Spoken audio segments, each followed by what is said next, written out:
Welcome to the study of the poem Byzantium by W.B. Yeats. This is the second of his two poems on the same note related to Byzantium.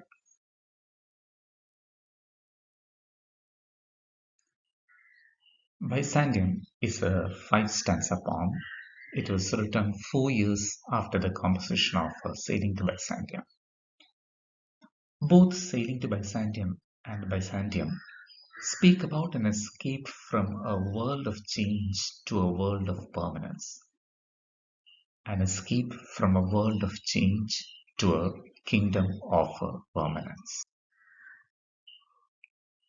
Yeats himself has written thus in a draft script for a 1931 BBC broadcast. I am trying to write about the state of my soul, and some of my thoughts about that subject I have put into a poem called Sailing to Byzantium. Byzantium was the center of European civilization and the source of its spiritual philosophy. So I symbolize the search for the spiritual life by a journey to that city. Note the focus here. I symbolize the search for the spiritual life by a journey to that city. So Byzantium and Sailing to Byzantium come to us as symbols regarding the search for a spiritual life. So our reading through the poem Byzantium should have this in our background. It is a journey not to a place, not to an earthly destination, but a spiritual journey.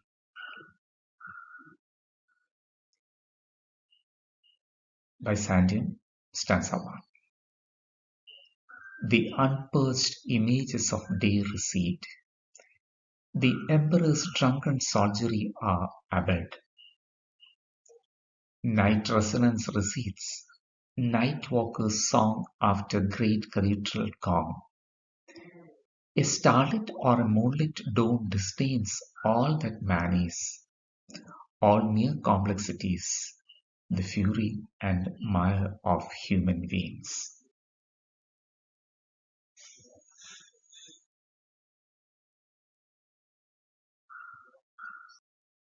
Stanza 1 presents a site. You have the site, the terrain and architecture of Byzantium. From there you have a shift from day to night, a reflection of the transition from the mundane life of the past to the present in Byzantium. And there's a further note that Byzantium is not a perfect heaven. It is a place where there are the unpurged images and drunken soldiery during the day. Then here you have the cathedral, the Hagia Sophia, which was a Greek Orthodox Christian patriarchal basilica and later became an imperial mosque. Now it's a museum in Istanbul. It is famous for its massive dome and is considered the epitome of Byzantine architecture. It is said to have changed the history of architecture.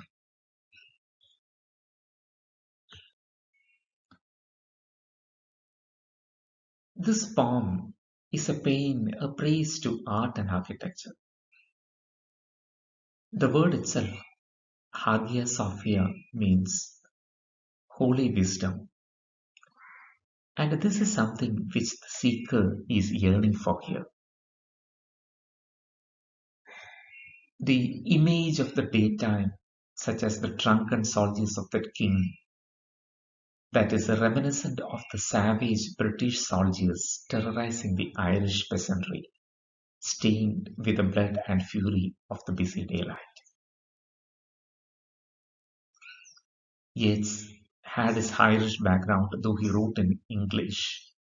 He was very patriotic about his Irish background, and he was disturbed because of difficulties caused by the minority English upon the Irish people. The poem Byzantium is a proper representation of an ideal state beyond life. The poem opens in the silence of the night when the great gong of St. Sophia has announced the appropriate time for spiritual meditation and divine revelation.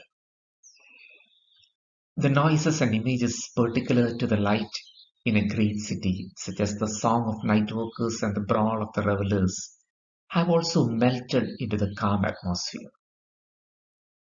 The poet is now face to face with the great dome of St. Sophia, which suddenly assumes the aspect of the sky, bedecked with the light of the moon and stars, and looking down upon human life on the earth with multiplicities of love and hate, strife and confusion, particular to the everyday life of men and women.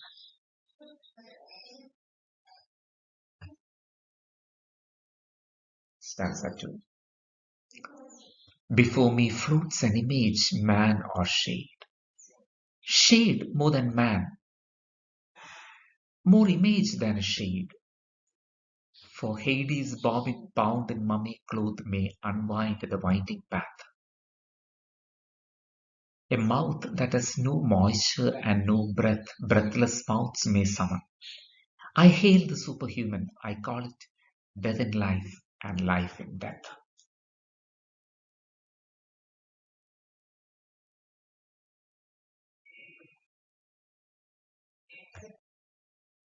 Stanza 2 is an apparition. So you have the sight of an individual. But this apparition is powerful enough to lead the seeker to unwind the winding path. So it is called the superhuman. I call it death in life and life in death. The poet contemplates the dome of divine wisdom, Hagia Sophia, with a secret desire to explore its mysteries. But he can't do that on himself. And now there is something or someone to help him. He describes an image with a concrete human body. But when compared to a man, it is a shade. But no, it is more than a shade, it is an image. It appears to be an incorporeal spirit with certain properties of communication because it can summon the poet and also other breathless mouths.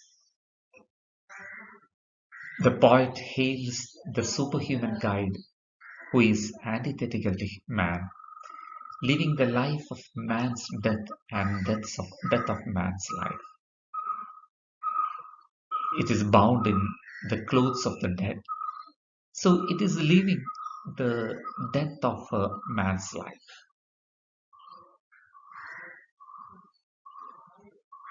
And here you have a reference to Hades, which is the place for the dead. And the apparition is described as bobbin bound. Bobbin is a cylinder on which thread is bound. So here the apparition is bound in mummy cloth, the cloth of the dead.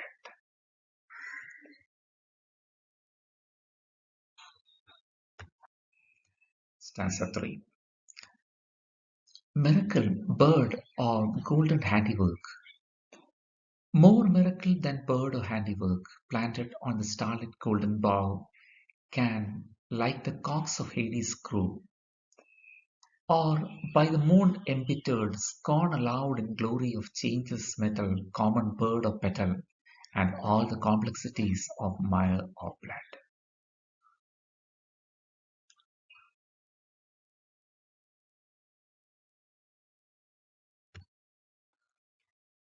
Here in stanza 3, you have a vision of the extraterrestrial heavenly Byzantium. There is a bird of gold. Is it a work of a goldsmith, an artifice? No, it's more a miracle than an artifice. Planted on the star at the golden branch of a mystic tree. So, as the seeker, the poet wanders through the streets of Byzantium, he comes upon this work of art, a golden panel. On that, you have a bird. There is a star, there is a mystic tree, it has a golden branch, and on that branch, there is a star, and there's a bird on the star. It is a golden handiwork, but it is more of a miracle to the seeker. Because this bird seems to scorn many things that are around. Embittered by the moon or impacted by the moon, it scorns aloud, it rebukes, it mocks what is common, the common bird of battle. Here it is not a note of arrogance. Just like the poet had felt earlier, there is the need, there is the demand to move out in glory of what is changeless and leave behind all complexities of mire or blood. So let's try to sum up the ideas from stanzas 1 to 3. The first three stanzas give three images of the relation between the superhuman and the human. In the first stanza, the dome of the cathedral rims above human complexities, disdaining them through transcendence. In the second stanza, the ghostly image links the living speaker to life. And the third stanza, you have the golden bird on the golden bough. It is similar to the figure of the last stanza in Sailing to Byzantium, beyond death.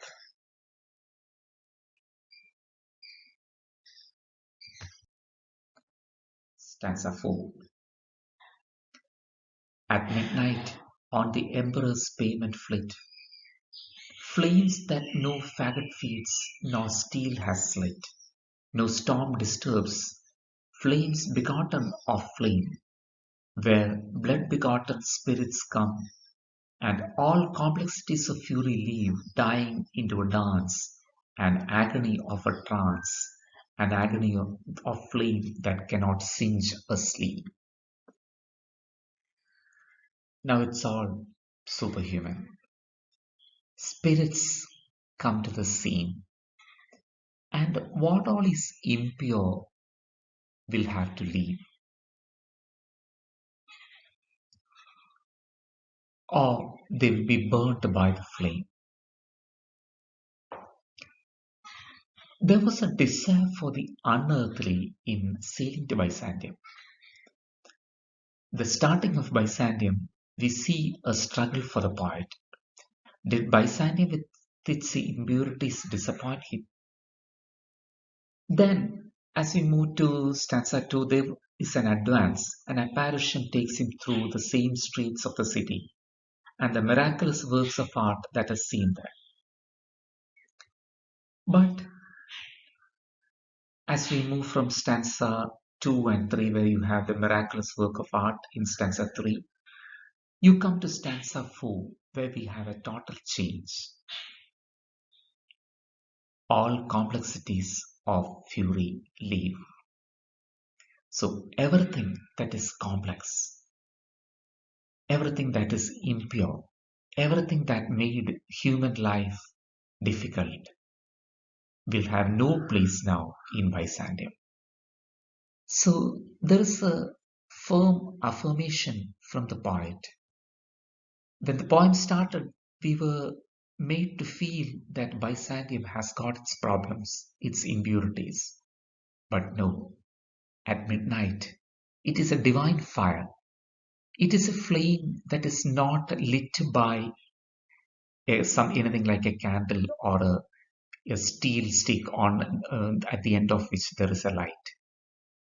It is a flame that no faggot feels, and everything that is impure will have to leave.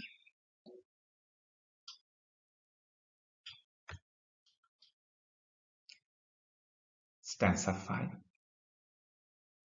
Astraddle on the dolphins' mire and blood, spirit after spirit. The smithies break the flood, the golden smithies of the emperor. Marbles of the dancing flow break bitter furies of complexity, those images that yet fresh images beget, that dolphin torn, that gong tormented sea.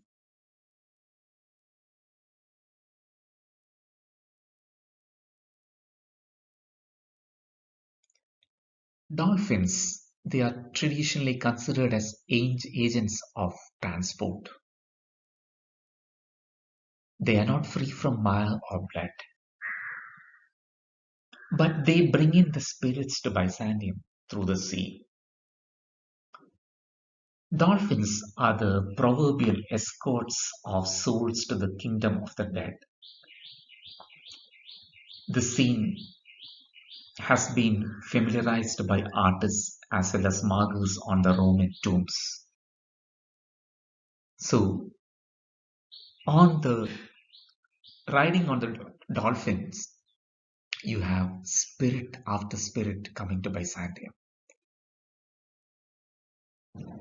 And the smithies that line up on the harbor, the shore of Byzantium, they stop the floods, the waves.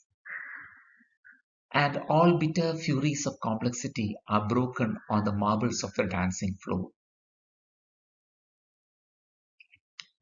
Those images, they bring in fresh images through the dolphin torn sea, the sea that is torn with the ride of the dolphins to Byzantium, and also the gong tormented sea, the sea that constantly hears the gong from the cathedral of Byzantium.